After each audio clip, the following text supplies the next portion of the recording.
They send our sons to war, a cruel charade, a racket built on blood, where fortunes are made. They lie about the reasons, spin tales so tall, while heroes die for profit and empires fall. Politics a game, a circus of clowns, puppets on strings. They parade through our towns. They distract and divide us with hate as their tool, pitting brother against brother in a world they misrule.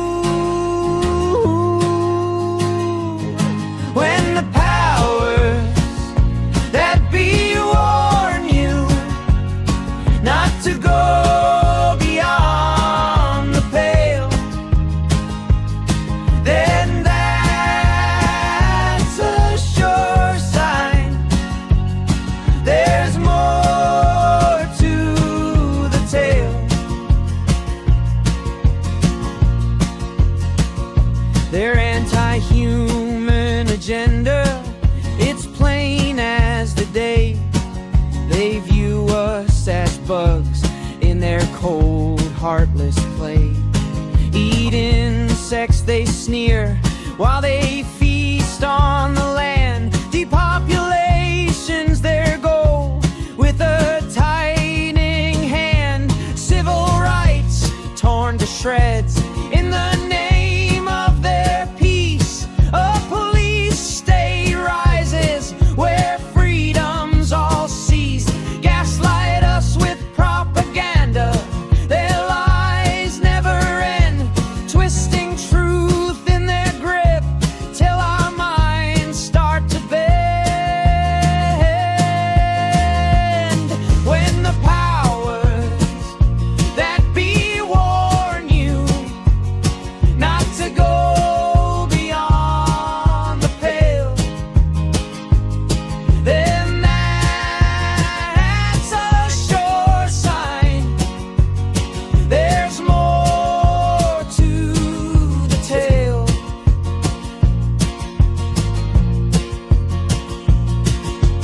Order out of chaos, their sinister creed. They spark the flames, then offer what we need. Economic stagnation, they choke out our dreams, while divide and conquer rips us at the seams. They fan every fracture, they stoke every fight, left against right, till we're blind to the light. Yet beyond their pale lies the truth they conceal. A world where we're free, where our hearts can still heal. When the powers that be warn you not to go beyond the veil, then bold, and that's a sure sign there's more to the tale.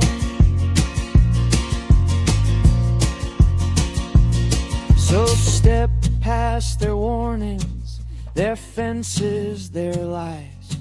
See the world they've been hiding with wide open eyes.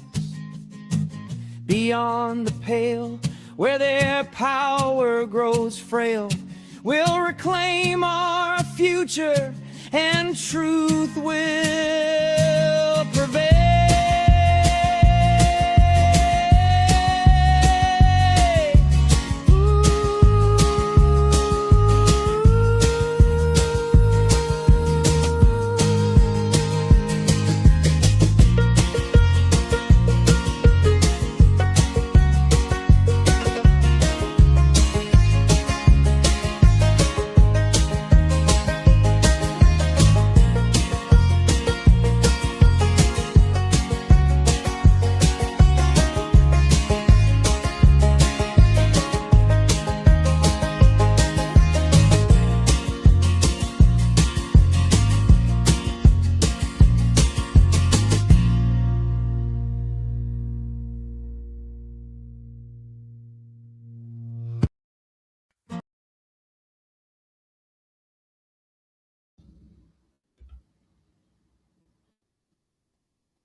Welcome, friends and neighbors, to a special Tuesday night edition of Beyond the Pale. I'm your host, Darby Ham, and my guest today is my, well, you might as well just call you my co-host at this point. You've appeared on so many of my shows, Donald Jeffries. Good day, Donald. How you doing, buddy? Great to be with you again, RB. It's nice to see you having another day off there. You deserve more days off. Well, I'm kind of forced to take the day off because yesterday, Yeah, I know, not under the good right circumstances, but it's still nice to see you in yeah, there with an extra podcast. yes, yesterday I went in for surgery for a. That's how do I put this um, politely, a surgery down under, let's just say it, not in Australia, Non-life threatening, so that's good. not life threatening, but still pain in the ass. So I got to take for a forced 2 weeks off. So I'll be doing more than just one show a week for the next Oh, couple of cool. weeks.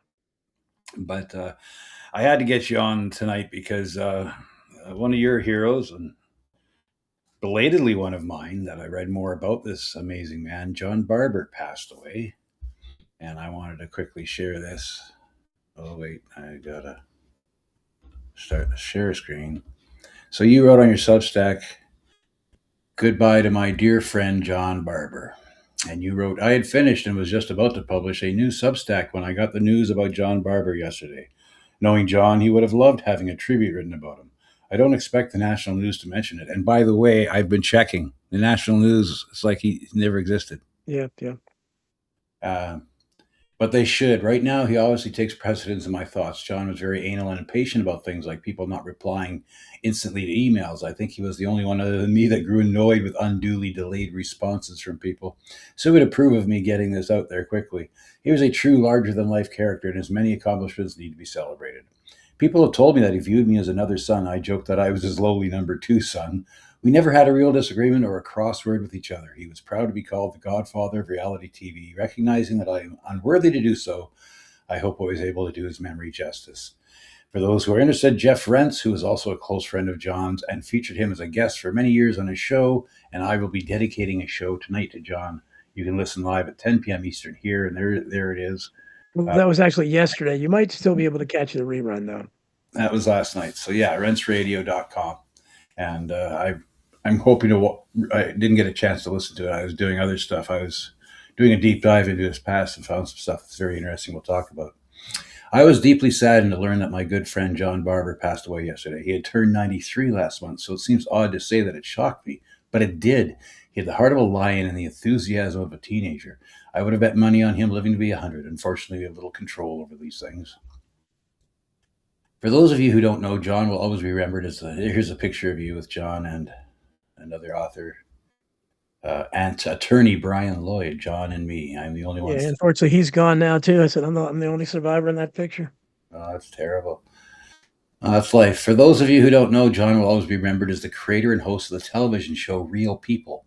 It was the number one rated show on television circa 1980. I remember watching it, and it was groundbreaking for the time because it was basically the very first reality TV show showing real people in real situations.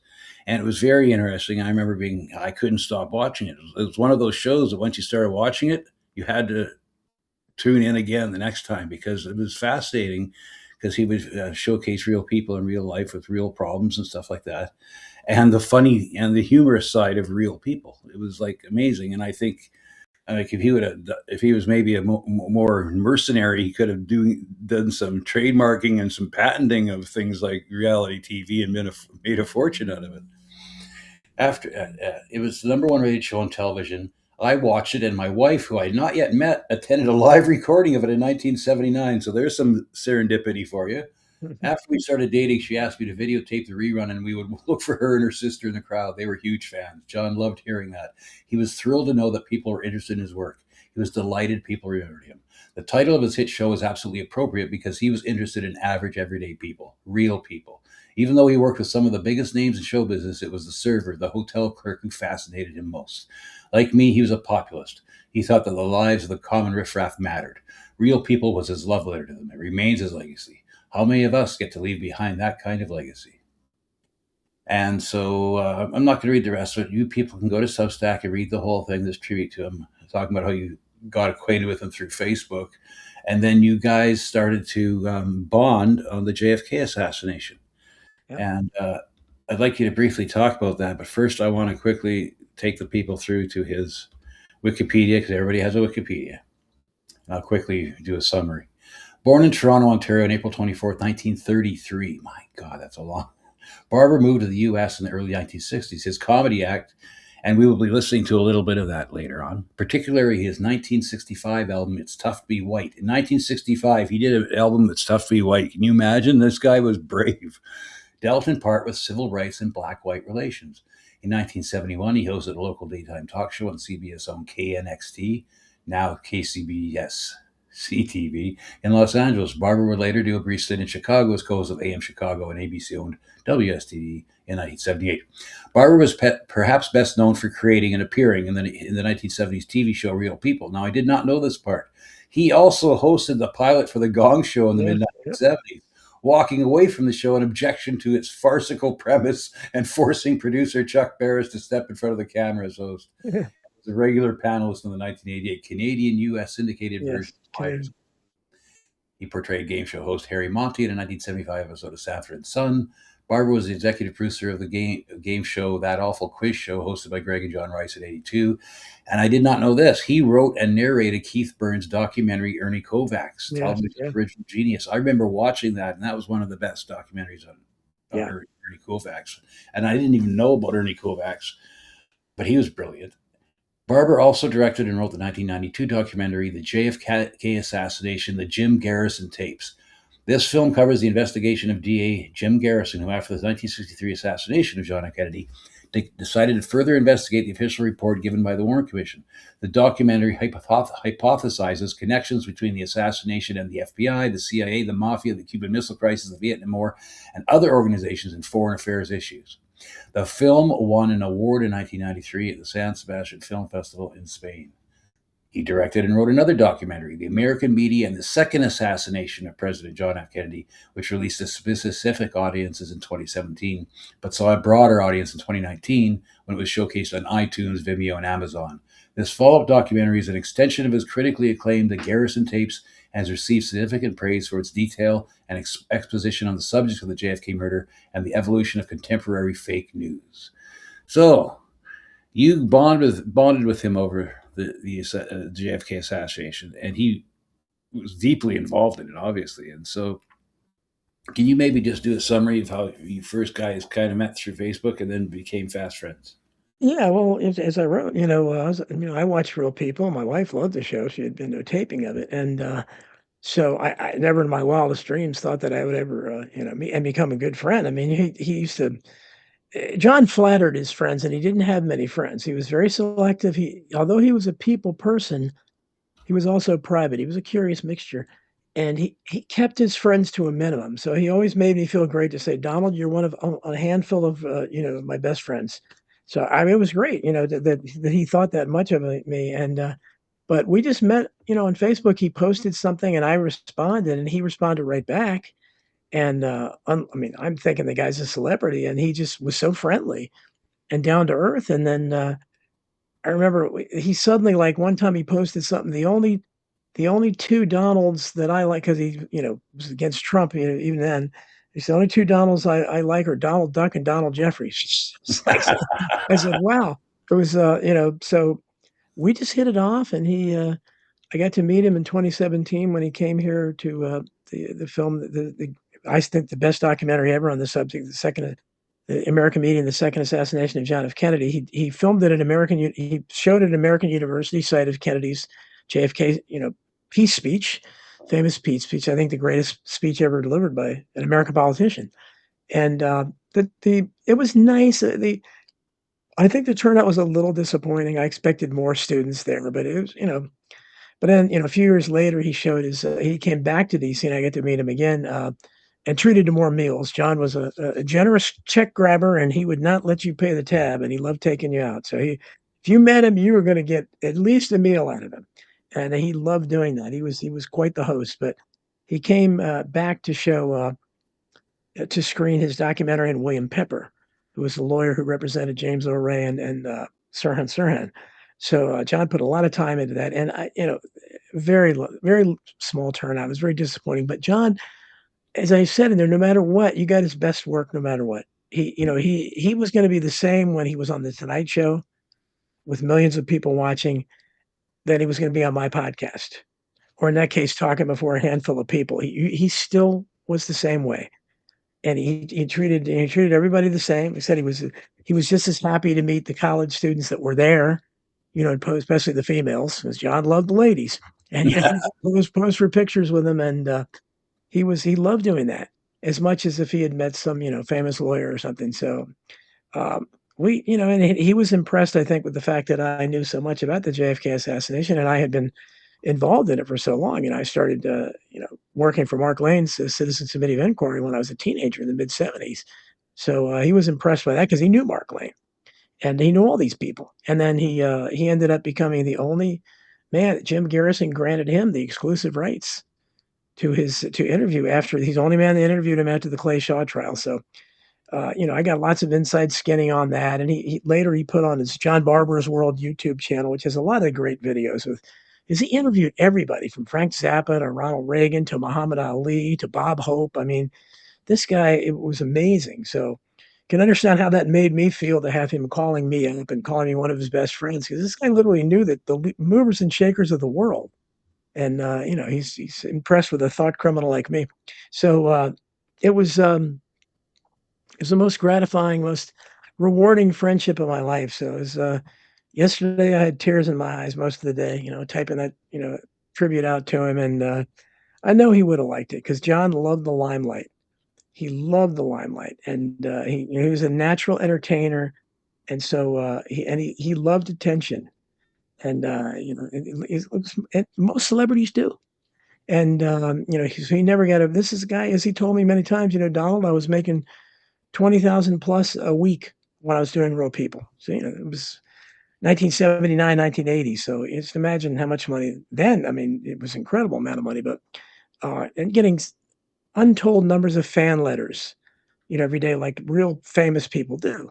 And so, he went from that to being happy when anybody knew who he was or anybody had an interest in him. And he would just brighten up, especially any female. He loved if some woman liked his work. Oh, he'd be so excited. Do you And think that, and I seem to, because did some research, after he came out with that documentary, it seemed like the establishment turned on him, didn't it? he was definitely blackballed. There's no question about it. Because I think he underestimated the impact of his JFK research on Hollywood because he saw what Oliver Stone went through when he released JFK, and he was a huge director. And he got all those big names on board to appear in cameos that no one else ever would. But John didn't have quite that standing, and there's no question they weeded him out because the arc of his career, he should have had more game shows, at least more talk shows. He was at one point he was going to be Merv Griffin's heir apparent. Merv Griffin had a big talk show back then because he guest hosted for him many times. And I have no doubt that that had some, and I think unfortunately it had an impact that, because years later when he wrote his autobiography, Your Mother's Not a Virgin, it's a great title. And, and he actually got the title from Jim Garrison. Jim Garrison suggested the title. And, so you know, we both expected, and I was incredibly honored that he asked me to write the foreword because the first person he asked to write the foreword was Neil Simon, a very famous playwright who was a good friend of, and he died. Uh, Then he asked Tim Conway, a very famous actor, to write it, and he suddenly developed his dementia so bad he couldn't do it. So then he said, "Donald, you're my next choice. Are you sure you want to do it?" 'cause- I said, "Sure, I'll do it, John." And I was honored and to do it and to be. I figured, I'm going to be associated with a real big bestseller here. And just didn't turn out that way. And John was he would spend money. He'd do stuff, and he had a publicist in Canada and a publicist in America, and they tried. You had this is a guy who worked. He was the first full time film critic on television before Gene Shalit and all these people, Siskel and Ebert and all these people. He for KNBC TV in Los Angeles. Now, he worked alongside Tom Snyder, who went on to do the Tomorrow Show, and Tom Brokaw. who did the. I mean, he was worked alongside very famous people, and so they knew him. He worked there for years. So the publicist tried to contact them. I tried to contact them, and no, they never replied to any of us. You know, so they figured they'd do a feature on that. This is our film critic has a biography, an autobiography out. Same thing with L.A. Magazine. He was a full-time critic for L.A. Magazine for 10 years. And again, we all tried contacting them. They never responded. It was a blackout. There was an absolute media blackout. I mean, this is a guy, he's interviewed at the height of his television career by Jane Pauley on the Today Show. Tried contacting the Today Show. You know, it would normally be perfect fluff material for these shows, but the JFK thing Yeah. messes it up. You know, it doesn't fit in, and they could I think tried to interview him and just said, "Oh, we're just going to talk about entertainment," but they didn't even do that. Mm. So, and I know it hurt him, but again, it was impossible to crush. He's an energizer's bunny. He kept coming forward, and he always had, as I said, he always had. You know, when you talk to him, this is a guy, 93 years old, but even into his 90s, when I talked to him, it was like talking to a teenager. He had the enthusiasm, and he was always looking forward. He had some kind of project he wanted. He wanted to write. He wanted me and him to write a book called Myth America, like a light book about all the myths in America. And said, "You'll write a couple chapters, Donald. I'll write a couple chapters." And always call me Donald. And he he said it'll be perfect for the airports. Put it in the airport bookstores there, and people pick it up when they're going on vacation and light reading. I said, "Yeah, it sounds great to me, John." But then he was on to something else, and for years he had a desire to do a one man show like Hal Holbrook and Mark Twain, and it would have been great. And I have an idea. I know he was talking to a Las Vegas place, some kind of stage there, and I guess they couldn't work it out, would be my guess, but, he would have been really good at it because he had a fascinating life, and he could have talked for I mean, this is a guy I will never do more interviews with anybody else than John. He interviewed me many times, I interviewed him more times, and he and I together John went through a period of 3 or 4 years where every time he had an interview, he wanted me to go with him. And I don't know why, because John, he didn't know how to share a stage. Love him, but I was just there, and he would say some great stuff about me, and then he'd introduce me, and then he'd be gone for 2 hours without taking a breath. So, I mean, he was amazing, and, but, I loved appearing with him, and so anybody that wants if odds are a lot of his interviews, you're gonna see me there too, not saying a whole lot, but, so I can't even remember all the interviews we did, but we did a ton of it, and he would go on interviews with people that he didn't agree with remotely, I know. Like, early on, we were, before YouTube, went through their big ban where they deplatformed Alex Jones and everybody, we went on things like SGT Report, which I think had 500,000 plus subscribers then, which was very pro QAnon then. And there were other ones like that. They were pushing, but it was before really it had been repudiated. It was the early days of it. And I don't think John even realized that. Because he would come on and he wouldn't talk about anything like that. He'd be talking about Hollywood, and he'd be talking about JFK. He'd mix and match, but they all loved him, and they didn't try to make him, talk about that stuff. So John appeared on lots of platforms that you wouldn't expect him to have. And Jeff Rentz, I mean, Jeff Rentz he had a lot of courage staying on with Rentz because he caught a lot of flack with that. Because Rentz, openly talks about, Jewish power, and certainly been a huge critic of that for years. And but John said, "I don't give a damn. I like him. I'm gonna be on the show."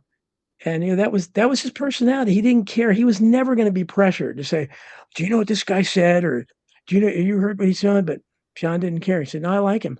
I'm gonna be on a show." So that was the man. He was unique, just one of a kind.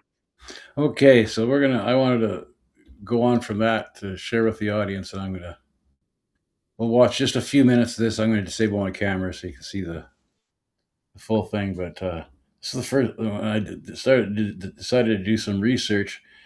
I've never seen his live comedy, and so this is a 39-minute album A and B. But we'll watch the first few minutes, and we'll talk about his letter back and forth to Dick Gregory afterwards. You this evening through the courtesy of the NAACP. I just want to mention this is from 1965, and he was doing real edgy material in 1965. A National Association for the Advancement of Canadian People. Canada is a lot like some of your southern states in that you cannot vote if you're illiterate, but you can get elected.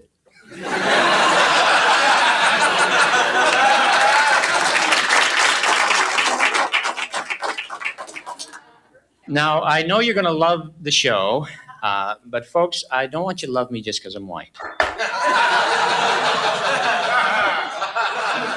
2 months ago, Sonny Liston was arrested for carrying a concealed weapon and drunken driving. And they subsequently let him go. Now, I just finished paying a $50 fine because my car was smoking. When they let Sonny Liston go, they gave him back his gun. They still got my car. I'm telling you, it's getting tough to be white.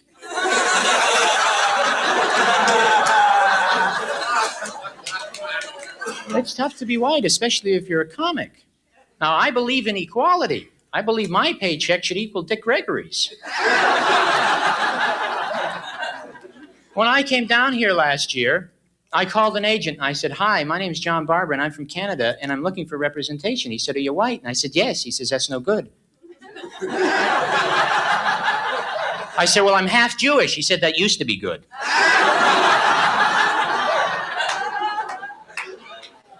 So for 6 months in the 2 areas in Canada where I had training to earn my livelihood, I couldn't get a job. Nightclubs and the post office. And I'm afraid that they're so well organized that when I walk down the street and a guy says, "Shine, mister," I'm afraid if I don't let him shine my shoes, I won't get my mail for a week. So I let him shine my shoes and I wear sandals. Since there are now a great number of Negro postmen, the efficiency factor has gone up 100%. The dogs are afraid to bite them. They don't want to be called bigots. Now, I was running around trying to get myself a job.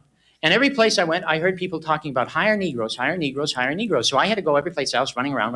I fell down and I broke my both legs. So I figured now I've got a chance to get a job because now I'm a handicapped.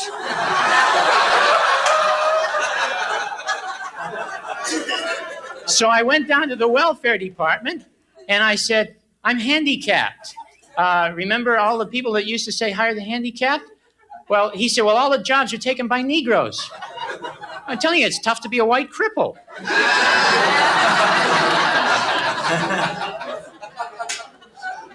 I couldn't make a living.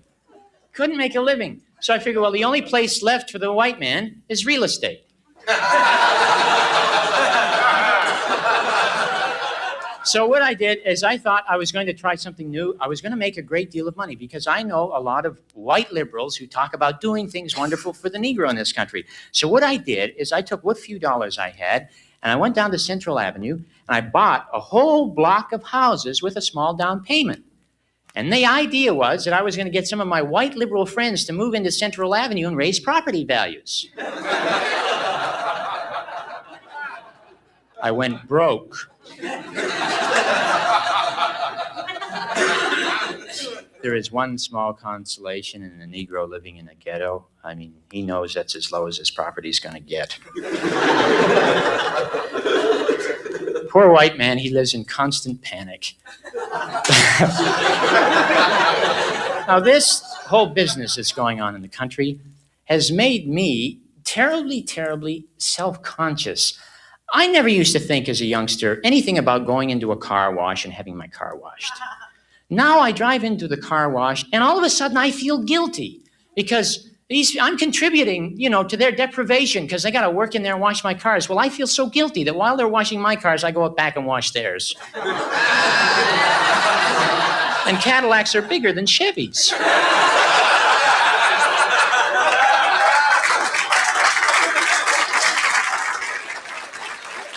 Wow. Dr. King is trying to get his vote for his people. Now, he's the doctor who specializes in internal disorders. Dr. King is going to get his vote for his people eventually, and then the next presidential election down here, they'll go into the voting booths, and they'll put their X down, And won't Dr. King be surprised when he sees that's a write-in name for a Muslim? Do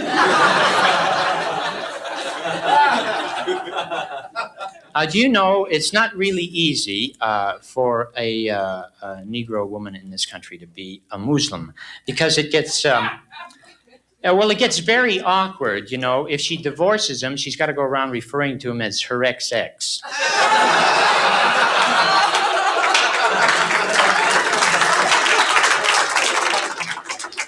I went to one of their secret meetings. I went disguised as an albino. And I found out this, the Muslims don't smoke, and they don't drink, and they eat the right foods, because they want to be healthy when they meet you in the alley. The other day, I went down to Los Angeles City Hall to pay a traffic ticket. And when I came out from paying the ticket, there were a couple of Muslims standing there. And as soon as I walked out, they walked in front of me. And they held up this paper and they said, 20 cents, Muhammad speaks.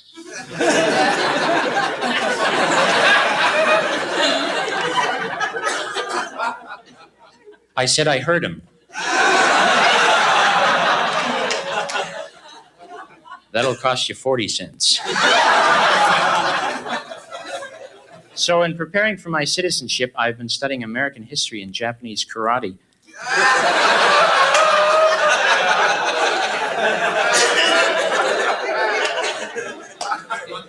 They're making great leaps in the area of civil rights. I mean, they've already got their first Negro astronaut, and that's a great leap from the back of the bus to the moon. USSR is no match for the NAACP. Russians get a man on the moon to explore, they'll find a picket. You know, there's so much demonstrating and parading and picketing in America that they set aside one whole month for it. March.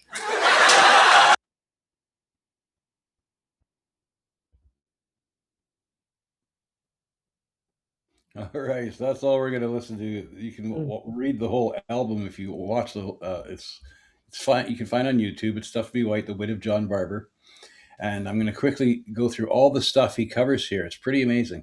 So of course it's Stuff to Be White. Then he does a Dr. King and the Muslims thing. Then he does the NAACP. Then he does the most mistreated minority, phony whites, which he really nails those liberals, those phony liberals big time. Daniel Boone and clothes, and then on the second section is cigarette commercials. I bet he did good on those. Vietnam, American advertising, and the UJW fund is the United Jewish Women's Fund. So I just can imagine what he did there. Religious fanatics he tears into. Then he makes fun of San Francisco, and he ends up with Tony Perkins, and he closes out. I'm pretty sure that he does a thing. Anyway. I want to read this to you because this is John Barber. And after this, you saw that he made that Dick Gregory joke, right? I wish I had his paychecks, right? Because Dick Gregory was very, very popular in the 60s. He's a very humorous guy. So Dick Gregory, in an open letter to John Barber, Dear John, I think you're one of the brightest, sharpest young comics around. I would like to say your album is dynamite, but I wouldn't want folks in Alabama to pick it up just to throw it at churches. You think you got it tough. You were born in Canada. I'm from Chicago. If things get too tough for you, you can always go further north. Me, I can't go in either direction. Your stuff touches the nerve ends, but it is funny. It could be a smash bestseller, which makes me happy, because if folks are inside laughing their heads off, they can't be outside blowing ours off. Best of luck, Dick Gregory. And so John writes back to Mr. Gregory. You wouldn't want to go north to Canada anyway, even though up there was very little discrimination. In Canada, you'd find the one underprivileged group is the people. We're all underprivileged in Canada. That's why Canadians are flocking to America. They are discovering it's true that America's streets are covered with gold. The fillings from hit-and-run victims and civil rights demonstrators. Jesus. Dick, in America today, it seems the Negro enjoys one luxury denied the white man, the luxury of expressing honest hate or honest love. For the white man here, it's getting tough to be either a liberal or a bigot. Sometimes I wonder who causes the most frustration, the militant Negro or the clumsy, well-meaning, phony white liberal. I know one such liberal in Hollywood, a wealthy producer. He and his wife contribute substantial sums to the cause. One day, she told me, she was looking for a maid. She asked if I knew of someone. I recommended a Negro girl who was divorced and struggling to put two children through school. The producer's wife stammered. She didn't think she would hire a Negro. I asked why not. She explained that she had a very large house about which she was very fussy, and if she had to bawl out the girl about something, she was afraid the girl might think she was prejudiced.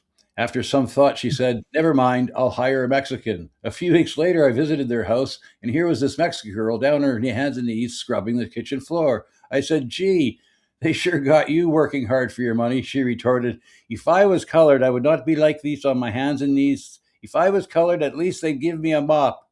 It's tough to be anything." P.S. On the B side, there's a lot of material unrelated to the racial problem. To John from Dick. Thanks again, John Barber. So I was kind of amazed that he went there back in 1965. That was, he was doing political humor even then. He was, and I never, it never occurred to me that he was half Jewish. I never, not that we had many conversations about that, but he certainly, I think, knew how I felt about Israel, and I think he felt the same way. So I'm surprised to hear that. And again, Jeff Rentz is, I don't know if Jeff Rentz knew that, Hmm. but, because Rentz, again, talks about the Jews to a fault. And, so that's amazing. John was just, I think it was his mother maybe, but that John's, again, you can read, he was scarred. He had a really bad childhood. And and it affected him. And I think that's why he never, he couldn't make himself believe in God. Hmm. And, most people that get older, but John just got ornery, and he would sometimes post really nasty questioning of God, and he was still, that little boy was still there, that, his mother didn't love him and had a parade of uncles coming through the house, as he described it, and his father abandoned them. And, so he was, he was by himself. He didn't see he had a sister that he didn't see for, I think 50 years or Wow. something like that. And one of the best things, and I have it somewhere. I need to post it again, but probably the best show I ever did was, for his 90th birthday. I had the Donald Jeffries show then. I planned a special. I wanted, I didn't have a video then. If I had done a video, it would be even better. But I wanted a "This Is Your Life" kind of thing for John, where I wanted to have people come on, and it was disappointing I couldn't get more celebrities, but we did get Mike Farrell of MASH, and Shelley Fabares, his wife, who's a famous actress that was on the Donna Reed show and everything. They called in. His sister called in.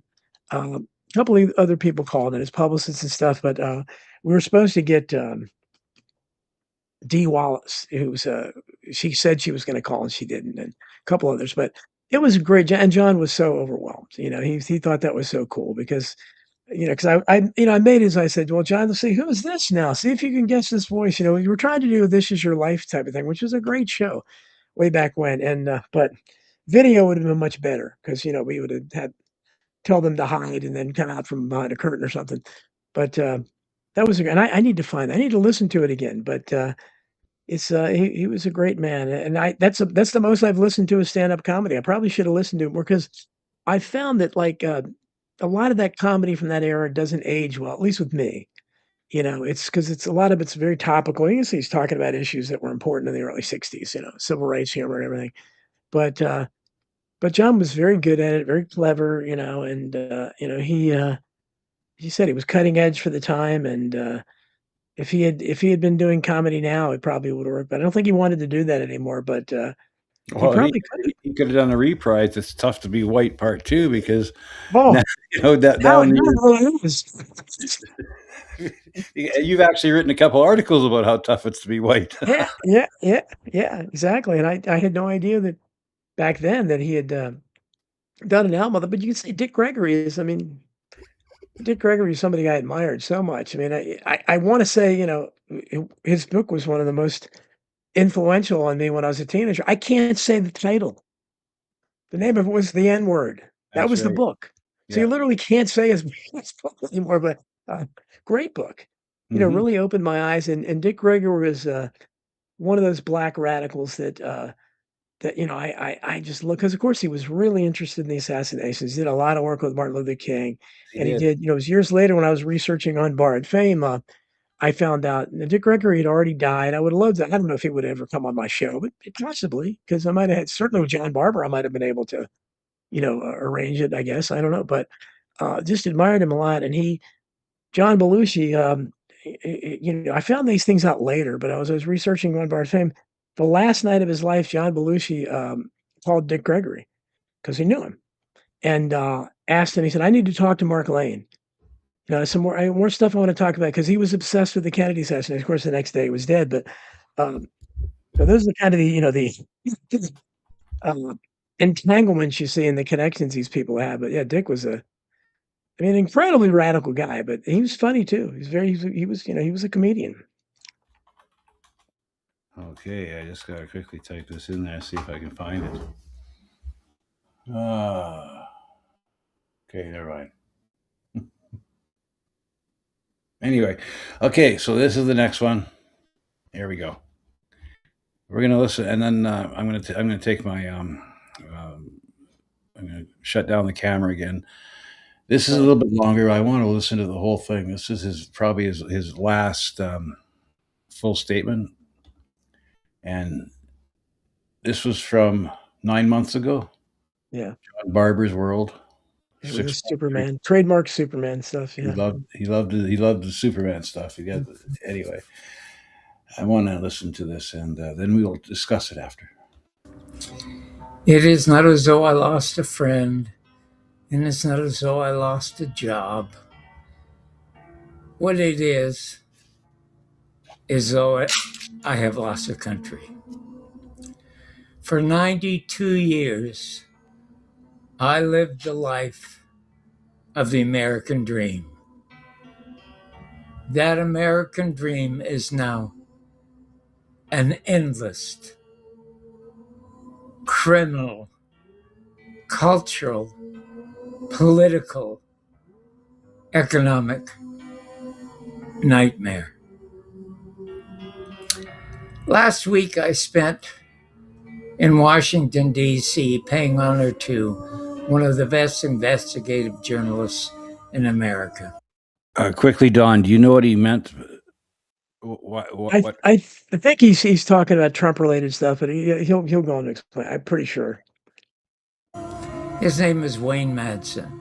And I was really happy about doing that because he deserved it. As a matter of fact, when JFK Jr. owned George Magazine, John Jr. wanted to turn it into the East Coast Ramparts magazine, the magazine that ended the Vietnam War. He wanted to hire Wayne and two others to investigate the murder of his father, helping to convert that magazine into something a whole lot more meaningful. He was going to use it as a platform to run for the Senate and then for the presidency, and then to fully open up the investigation into the murder of his father. Unfortunately, just 3 months after the interview and hiring of Wayne Madsen, John Jr. was murdered in a plane crash. In any event, I am saddened beyond belief by what has happened to this American dream of mine for 92 years. While I was in New York, I was part of a press club panel paying honor to my friend. And I didn't want to look at any news at all. I was just so depressed by everything. I just thought I would relax and enjoy the moment. But while I was waiting to look into a golf match, I accidentally turned on the news. And what did I see? Some guy at a casino in Las Vegas picks up an AK-47 or whatever that thing is, got into a car, and drove 4,000 miles to New York City to murder 4 strange New Yorkers. What has gone wrong with people? I mean, if you're in Las Vegas and want to shoot New Yorkers, you can shoot New Yorkers all day long in this town. You don't have to get in a car and go after strangers. And then why on earth would you go after strangers if you're going back 3,000 or 4,000 miles to New York City? Why don't you travel a little further to the House of Representatives, to the Senate, to the White House? You'll find over 500 politicians, including a president, who are worthy of your rage. When I first came to this country as a runaway orphan child, when I was around 17 years of age, I came here illegally. But when I came here, I had a future. I was only a kid. I had my own future to look forward to. And a young president, John Kennedy, had just been elected, the first peacetime president in 100 years to be elected to this country. So America and the world had a future. There was a magnificent future, and I was about to live it, and I did, and much more successfully than ever I wildly imagined. I mean, my pockets were empty, but my heart was full of the joy and the future that was in me and that was offered by this country when I got here, first illegally, and then fortunately, very legally, where I had my family and my most unimagined luck in show business that I never, ever could have imagined beyond my wildest dreams. But I had a future, and America had a future. But America has no more future.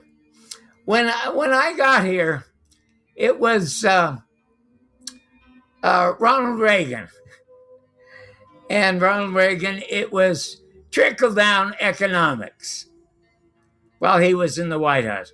Now we have Donald Trump in the White House, and it's trickle-down criminality, corruption, cruelty, and venality.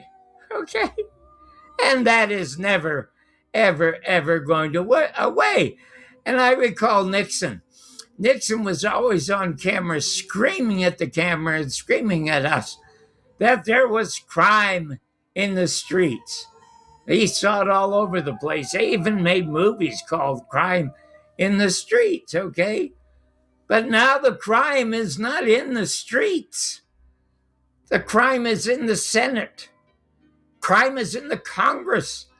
The crime is in the White House itself. I mean, it is all over. That future of America as is over and done with and never will reappear again.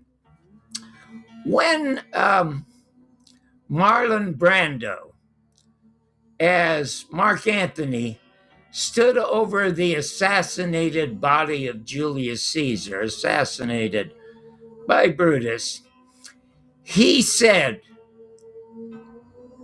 "The good that men do is oft interred with their bones.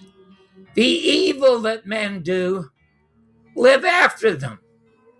Well, let me tell you something. If Donald Trump were to die today, which wouldn't be too soon for a lot of us, there is not one speck of goodness in that body or soul that would be interred with his bones. All that he has left this country is a tsunami of evil and corruption that will filter for generations down through every aspect of this country, destroying all its laws, destroying all its people, destroying everything absolutely worthy of this once magnificent country. It will never, ever be the same. and that's his wife. For me, it is the very saddest day in my entire life. I am 92, so like America, I have no future either, and I'm not going anywhere. But I don't wish to go anywhere. I absolutely love my house and I love my family. If you take a look at my house, inside this magnificent home, aside from living with the most magnificent wife who ever lived, who is surviving magnificently in spite of her crippling edema, we have the greatest artifacts from show business that could exist in any museum in California. And I love living with them. I love looking at them. And I loved earning them, which I did. I mean, look at the numbers of jobs that I succeeded at without even planning it. I just kept going and going and going, and these opportunities popped up.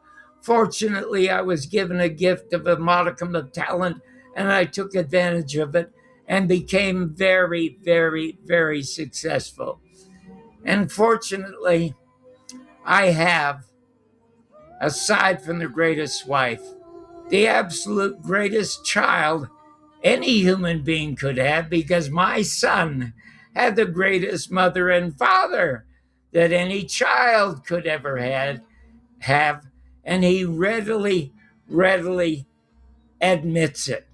And I never ever give advice, but because of what has happened to this once magnificently beloved country that I fought for and I told great stories about and great documentaries about how Jim Garrison solved the murder of John Kennedy, how William Pepper solved the murder of Martin Luther King, how I helped others do documentaries about the solving of the murder of RFK. I was doing everything to promote my love for this country and the country that made my life and my career and my family possible, which is now impossible. I called my son aside the other day.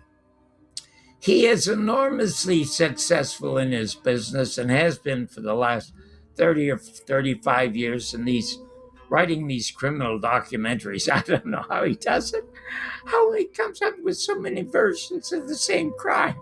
That's a genius in itself. As a matter of fact, he's only one of three geniuses I've ever met. The first was, of course, Jim Garrison, then Buckminster Fuller, and now my son. And I said, and my son has an equally brilliant wife. She, after a very tough life, became a therapist, a licensed therapist who in Hollywood treats people with those three addictions of sex, alcohol, and dope. So she will never, ever run out of customers.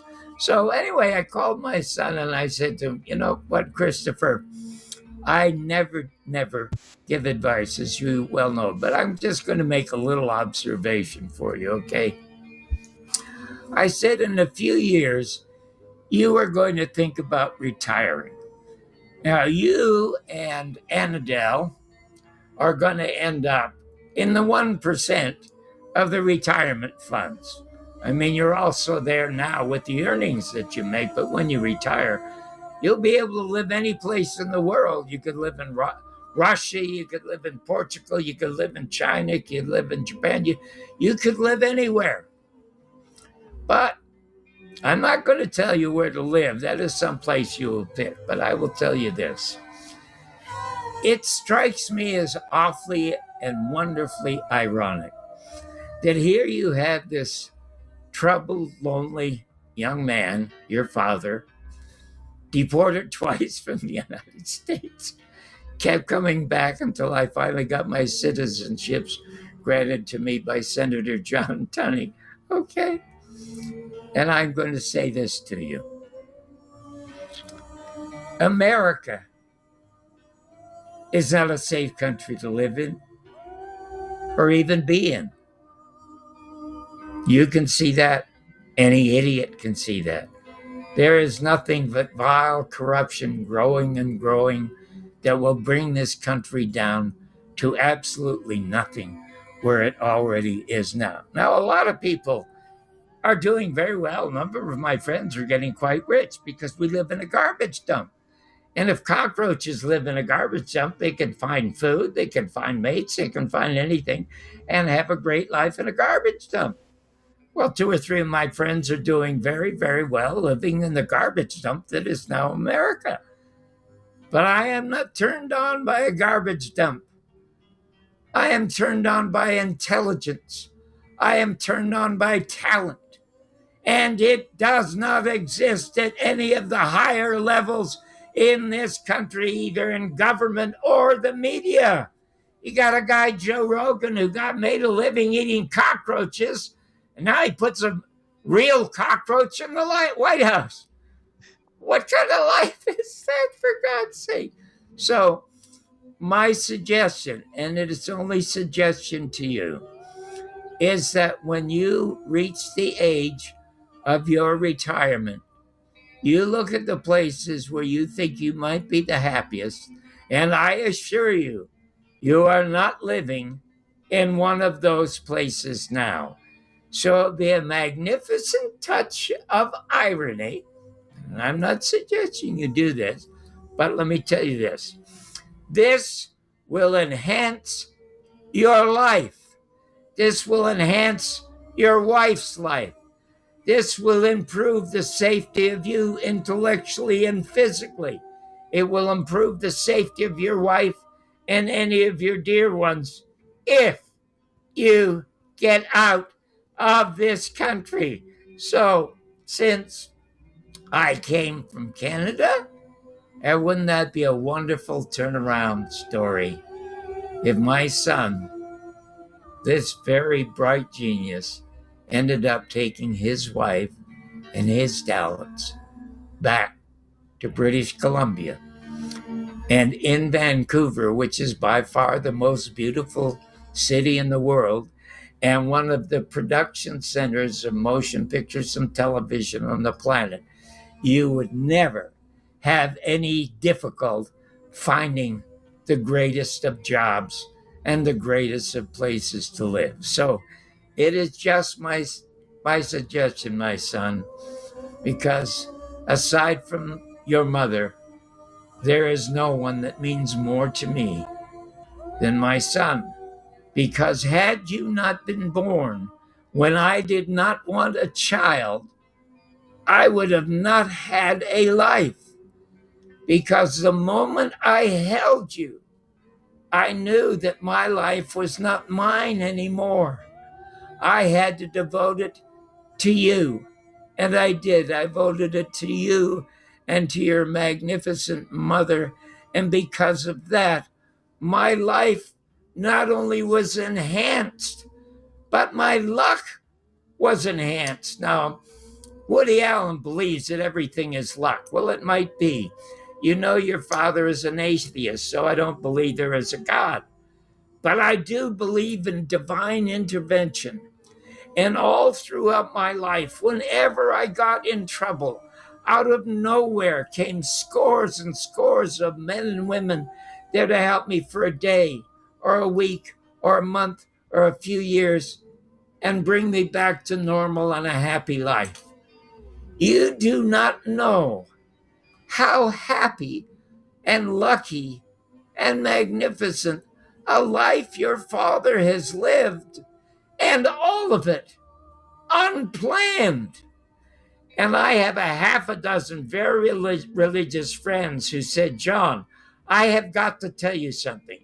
For an atheist, I am telling you, there is something up there that planned this magnificent life for you. And you may not want to call it a God. You might not want to call it anything else, but you do have to recognize it as divine intervention. And it was indeed divine intervention. Well, I just don't want to go on any more doing this. Honest to God, I love you so much. I love Annadelle so much.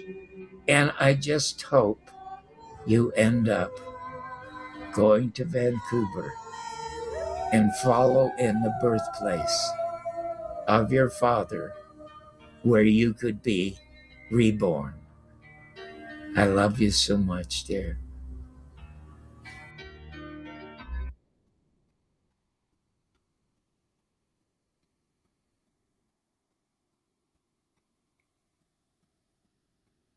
Pretty wild, eh? It's like he I knew something. remember that. I remember it now when it ended up being like a request to the son move back to Canada. Yeah. And that's you got the full John Barber experience there. You know, you got he's never and that when I wrote my thing Substack, I think I told Christopher's son too when he contacted me and let me know his father died that I hope that he knew and I hope Sarita knew, his wife. Never have I known a man that was prouder of his wife and son. He talked them up all the time, and, you see it comes through there, you know, how it, so I think they know it, but I don't know how they could not know it, but he's and you can see as somebody who's very strong believer in God, Christian, um, but I'm not a missionary. I would never lecture him or try to convince him anything, but John, again, was a very complex figure because you can see there he talked about how many breaks he had in life and Hmm. how, basically miracles, divine intervention, but he wouldn't call it God.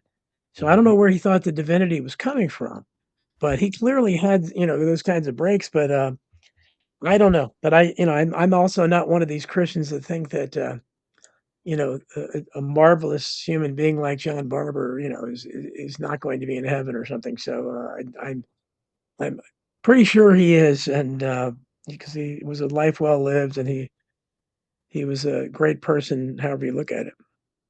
Yeah, it's too bad that I didn't get to know him because I could have said, "Hey, wait a minute, Canada's not a great place either," Yeah. especially now with the Bill Oh, he C would've nine. ended off great, yeah, he would and if he really slacked off in the last year or so when I've been doing your show a lot, I hadn't talked to him as much, and he was still sharp, but I think he was slowing down a little bit, and, in the old days and also he would not have been able to do your show because most of the shows we did, he understood Skype, but he wouldn't be able to do any kind of because he couldn't do the show I have now because we Mm, couldn't get him to understand the StreamYard, like, we used to tell him, "Just click on it," and he just couldn't do it, and he'd get upset, mm. saying, "I hate fucking amateurs." He hated fucking amateurs. I mean, he made that so, and he was hilarious, because he said, "I never give advice," and he gave advice a lot. He gave me advice a lot, but then he'd say, "Well, you're just like a son to me because you don't listen to a damn thing I say." But he would, and he would also think about the guide where clearly he was explaining how his life had been such a series of fortunate events, Mhm. lucky breaks and things like that, and there had to be divine intervention, so I wasn't gonna argue with him, I never argued with John, we never had a crossword, and, he never got mad at me, and I never got mad at him, so and he knew I wasn't gonna be the type of person to say, "Why don't you believe in God?" "It's ridiculous, you've led a charmed life." 'Cause, he had to make that decision himself, but, that was the full John Barber experience. You can see it there, just, the incredible pride in his family and, just the things that mattered most to him, and he kinda he could go on for a long time, I don't know how he probably a couple years before that video might have been twice as long, so he never came up for air when he was talking. Mhm. Yeah, well, his kind of thing about talking about how corrupt the United States has become and all that, and basically gave up on the country. Yeah. Now, that's pretty. That's taking the black pill. He was black pilled at the end. I guess George Carlin was like that too at the end. Well, he That's was, and that's another reason why we didn't talk quite as much because he had a really bad case of Trump derangement syndrome. And, when I said I was a Trump agnostic for a long time, I got that from John. John made up the great term, Trump agnostic. And I thought that's a perfect way to describe what we are. And he and I got along and that's why we would do those shows people loved us because we wouldn't really, we weren't fans, but we didn't irrationally hate him.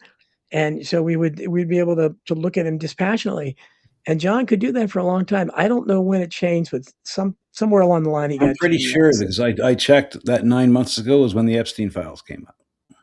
yeah, well that might have triggered that part of it, but he had gotten to the point where he just hated Trump irrationally. Yeah. And like these guys do. And it's so like I didn't discuss January 6th with him or anything like that because I knew and John was such an admirer of me, which made me feel great. He would he used to message me and say, "Great, Substack or something." And even when I knew he couldn't possibly have agreed with it Mm, because I wasn't where he was, but mm. he still either he didn't read it and he was just being encouraging, or he wasn't recognizing it. I'm not, I'm having January 6 people on my show all the time. So, well, but Donald Trump. See, here's the thing: a lot of people don't understand. Donald Trump isn't the problem; he's a symptom of the problem. Right.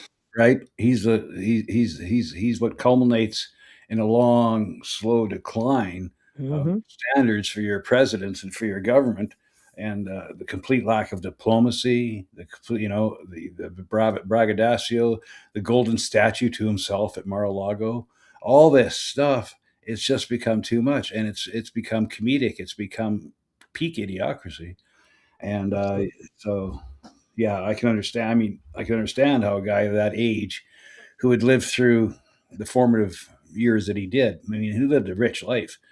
He lived through the 60s and 70s, the civil rights movement and all that stuff, and Vietnam War and all that stuff. And then the 20 years basically of peacetime that came after it. Like there was a Yeah. peace dividend for a while after the Vietnam War, but was it used properly? No. Yeah, Before you know, the Iraq War, after the Vietnam War is over, there's that 10-year hiatus, and all of a sudden, absolutely, yeah. Nonstop war.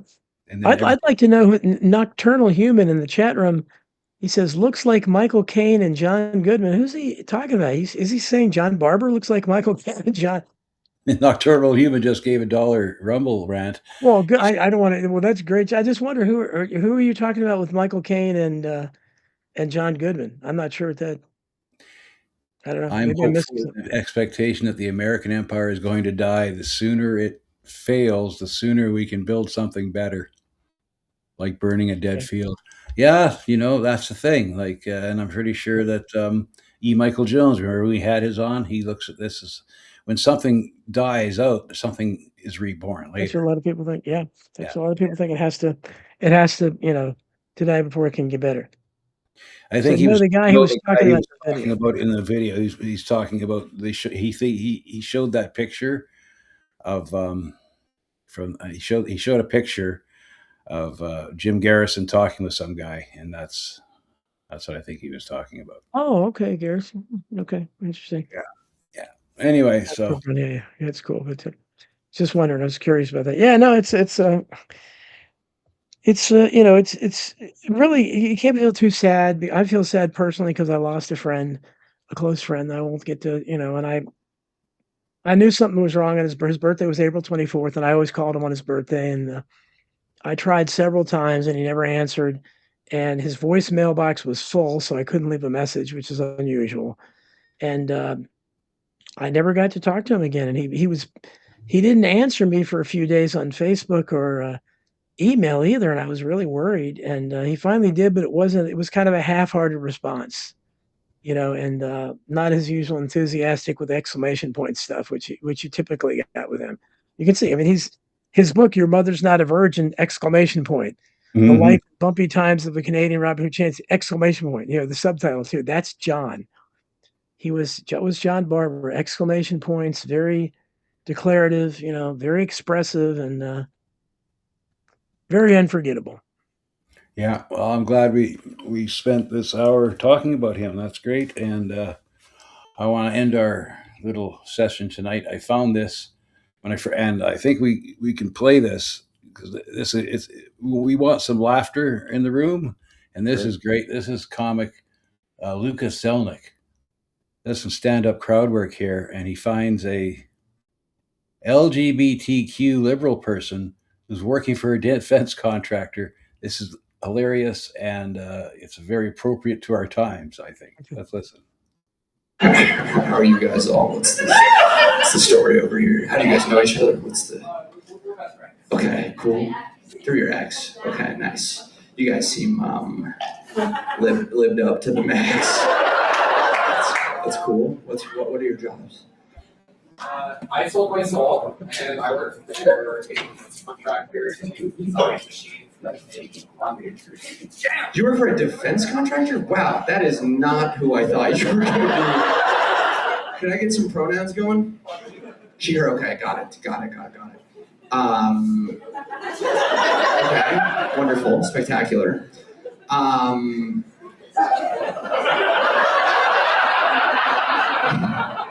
I have a question I want to ask, but I don't have the goodwill with this audience to ask it. Are you a trans woman? May I ask that? Is that right? You're a trans woman. Now, are you the only trans woman working at the defense contractor? No? Your ex is also a trans woman. There's just a defense contractor full of trans women? Just dropping bombs on brown people?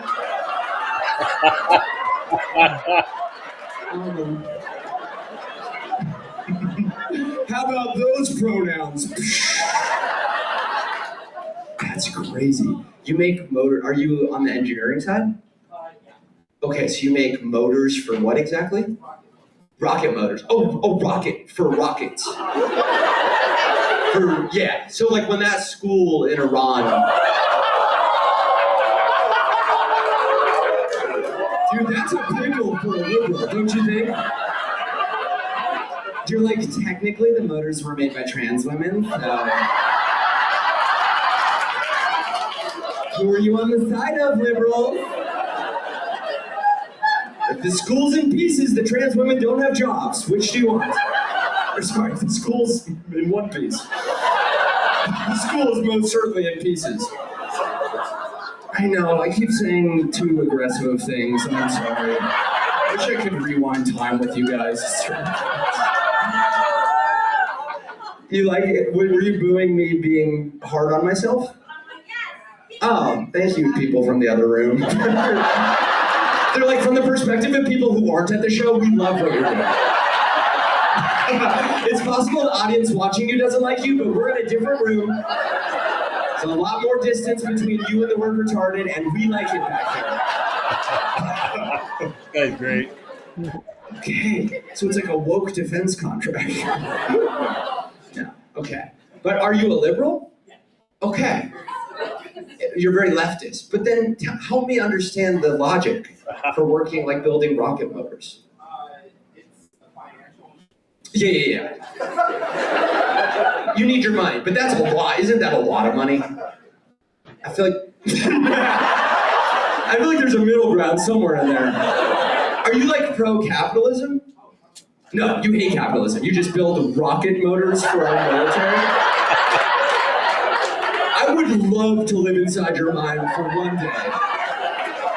Let's do it. I would walk a mile in your heels and never understand you. You got flats on tonight, that's right. Yeah, holy shit. Do you ever wake up in the middle of the night and you're like, what am I doing? Yeah. Have you had other jobs? What were those?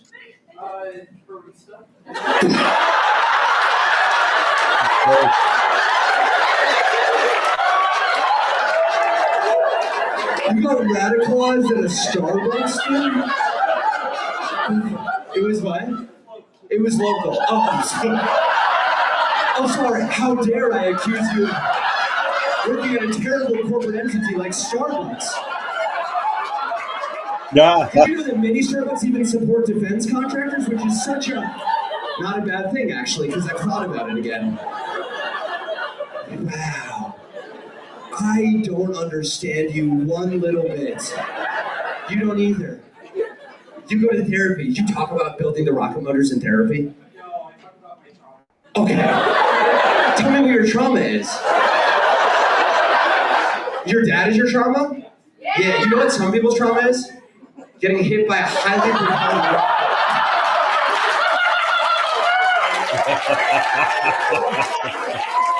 I think I identify as a...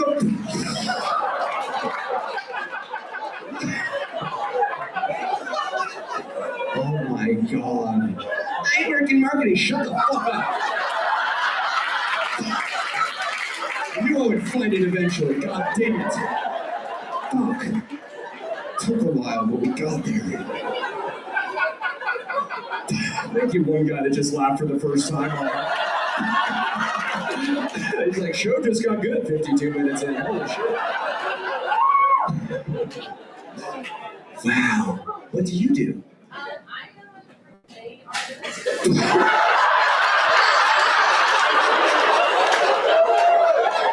Just to spend a day hanging out with your friend group. Crochet, I'm an Etsy witch, and I make rocket motors. Not even for the US military, for the Houthis. Are you designing or are you fabricating or what? I create designs that make rockets, so I do the manufacturing process. You do the manufacturing process, okay. And then do you get told what happens to those very rockets? No, right, of course, who would tell you that? You wouldn't be able to live. I think I'll think about you for like the rest of my life.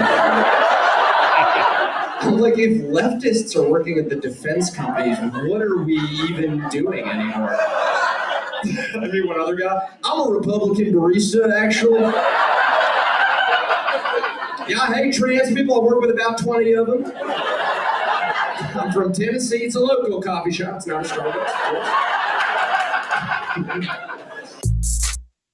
Lucas Selnick, everybody. Subscribe to his channel and give him some support. That was hilarious. But I mean, that whole thing, because I remember that meme going around when Biden started dropping the bombs and everything, and it was like a pride colored jet. Yes, yeah. Kinder and gentler bombs, yes. It's okay when liberals do it, right? Yeah, it's always okay when liberals do it. So that was hilarious. Anyway, I've taken a lot of painkillers to get out, and so I managed to do this 1 hour show. I'm a little loopy, and I'm glad we did because I really wanted to talk to you about John Barber. And I feel really weird about it, Don, because I should have looked into more about what he was about and all that stuff. I just had the surface knowledge of him, and but once I looked into what he accomplished with his life, and the fact that he was so on the edge with his political humor, for one, and that he was involved with the JFK assassination and 2 great documentaries that I now must watch.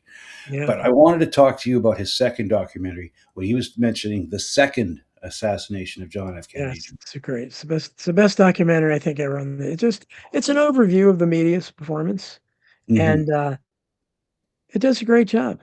And I've watched it many times. I think he mentions me, and he shows my book, I think, Hidden History or something at the time. And but when he produced it, I didn't know him that well because I don't know when he made it, but I think he probably just read my first book. But great job. I mean, he shows again what's none of the cover up none of this would be possible. Not just JFK assassination, 9/11, anything else we talk about, if we had a free press. Yeah, we had people like us working at the New York Times and Washington Post and CBS and NBC and CNN and Fox News. If we had real journalists there, they wouldn't have a chance because they'd be exposed constantly, and people they believe what they see in the big media. And so John does a great job of showing none of this was possible without the cooperation. People don't realize NBC News. I published that in Hidden History. And there's a memo out there that says that NBC News agreed. You had 3 networks in 1963, NBC, ABC, and CBS. One of those 3 agreed in writing to only broadcast things that were consistent with the FBI's version of events. They agreed in writing to do that. Wow. And that's shameful. Yeah. And yeah, it's not like the other 2 were reporting truth either, but we have concrete proof that NBC, at least was agreeing to it in writing. So, and that's the way it's been forever. And that's the JFK assassination was the first, I climbed into the rabbit hole because of that issue, and it's still my wheelhouse issue. And I think all things are tied to it.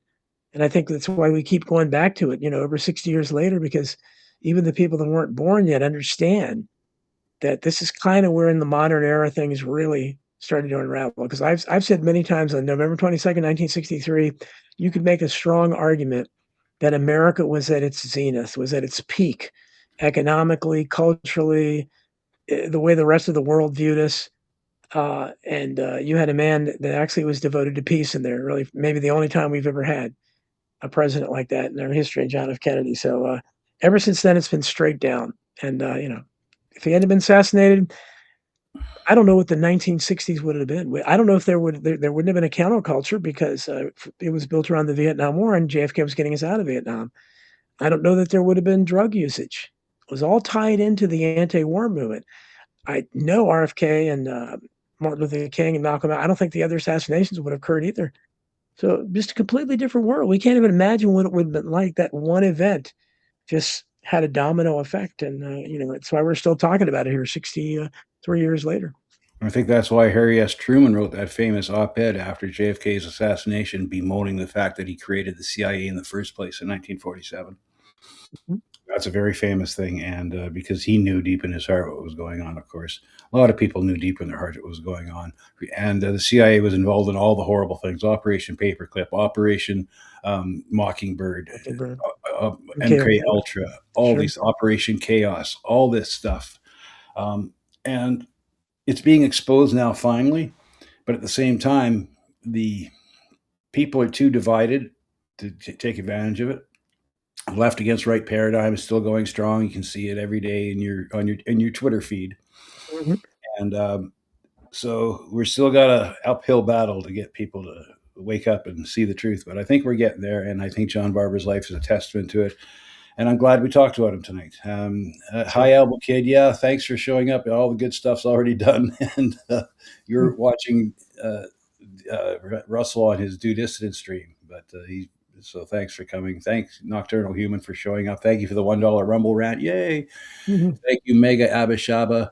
And I pwned you. Thank you so much for keeping the peace as the moderator and helping me out with my getting onto YouTube and Kick. I don't know if I have any viewers on Kick yet. I don't even have enough followers, but I know 39 people are watching, 22 from Rumble, 4 from YouTube. Thanks for showing up tonight, guys. And do subscribe to my YouTube channel. It'd be nice to grow it over there. My Rumble channel, of course, I got 1.3K subscribers on my Rumble channel, but only a couple hundred on my YouTube. So it's usually reversed for people. For me, it's the other way. Yeah, it is. Yeah. But anyway, where can people find you, Don? And I'm going to run your banner. Well, Substack is the only place I'm not being. Although I do have my X account back now. It was a Mother's Day miracle. It suddenly came back, so you can follow me at X at Don Jeffries. But my Substack is the only place I'm not being shouted about. Donald Jeffries at Substack.com. I protest is the name of it, and you can read the article I wrote about John Barber and there and lots of other articles we've talked about on this show. Yes, thank you so much. Yes, and I just want to quickly mention I got 2 books, American Memory Hole and Masking the Truth. So I got 2 Don Jeffries books proudly on my I appreciate that.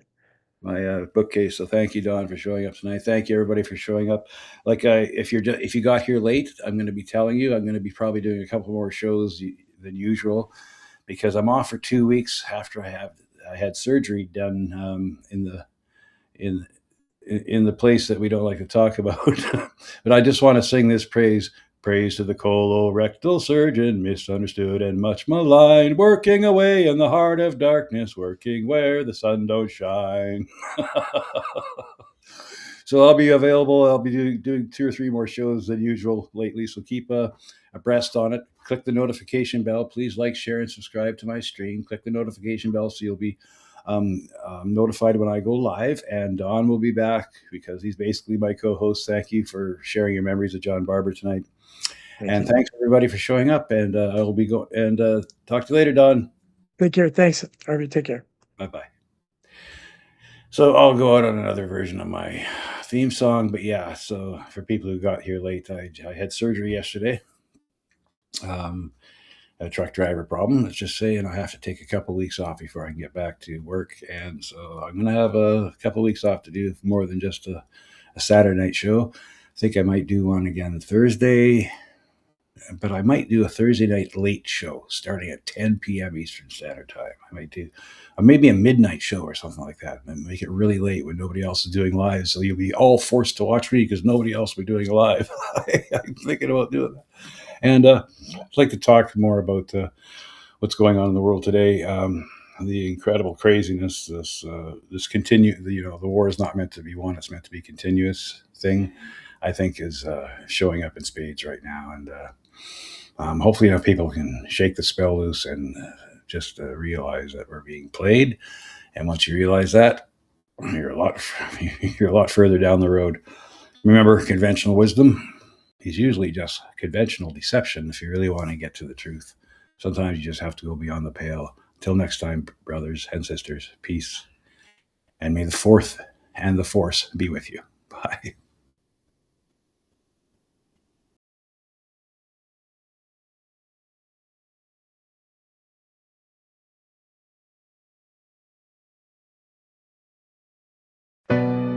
Yeah. Beyond the pale. I extend eyes to waters. They sent our sons to war. Yeah. Yeah. Beyond the pale. Yeah. They sent our sons to war, a cruel charade, a racket built on blood, where fortunes are made. They lie about the reason, spin tales so tall, while heroes die for profit and empires fall. Politics, a game, a circus of clowns, puppets on strings, they parade through our towns. They distract and divide us, with hate as their tool, pitting brother against brother in a world they misrule. When the powers that be warn you not to go beyond the pale, then that's a sure sign there's more to the tale. When the powers that be warn you not to go beyond the pale, yeah, then that's a sure sign there's more to the tale. The anti-human agenda, plain as the day. They view us as bugs in their cold, heartless play. Eat insects, they sneer while they feast on the land. Depopulation's their goal with the tightening hand. Civil rights torn to shreds in the name of their peace. A police state rises where freedoms all cease. Gaslight us with propaganda, their lies never end. Twisting truth in their grip till our minds start to bend. When the powers that be warn you not to go beyond the pale, then that's a sure sign there's more to the tale. When the powers that be warn you not to go beyond the pale, yeah, then that's a sure sign there's more to the tale. Order out of chaos, their sinister creed.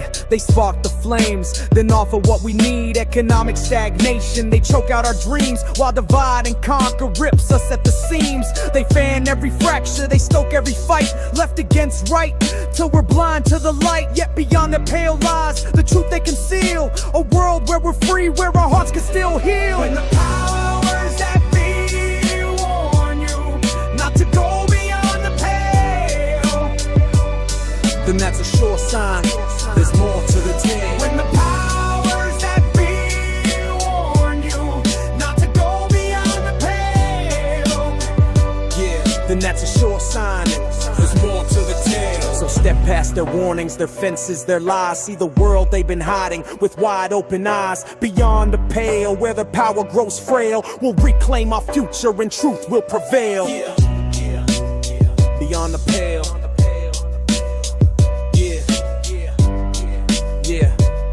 Beyond the pale. When the powers that be warn you not to go beyond the pale, then that's a sure sign there's more to the tale. When the powers that be warn you not to go beyond the pale, yeah, then that's a sure sign there's more to the tale.